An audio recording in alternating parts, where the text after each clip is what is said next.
ഇതാണ് കുട്ടി. അമ്മയ്ക്ക് ബ്ലഡ് കൊടുത്തത് ഇയാളാ. താങ്ക്സ്. അയ്യോ അതൊന്നും വേണ്ട. എട് എന്ത്? ക്യാഷ് എടുക്ക് മോളെ. ക്യാഷോ? യെസ്, ക്യാഷ്, മണി, ഇന്ത്യൻ റുപ്പി, പണം. മനസ്സിലായില്ല? എത്രയാ വേണ്ടത്? 1000 രൂപ, 1000 റുപ്പീസ്. ഒന്ന് നിൽക്കൂട്ടോ, ATM പോയിട്ട് വരാം. ഓക്കെ.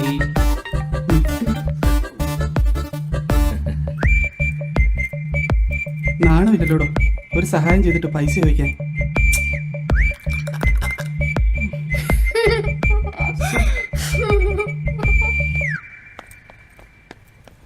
ഡോ ഒന്ന് നിന്നേ. അതെ, ഞാൻ ചുമ്മാ പറഞ്ഞതാ, തന്നെ ഒന്ന് കളിയാക്കാൻ വേണ്ടി. എന്നെ നേരത്തെ അറിയോ? നേരത്തെ ഒന്നും അറിയില്ല, പക്ഷെ 2 മാസമായിട്ട് എനിക്കറിയാം.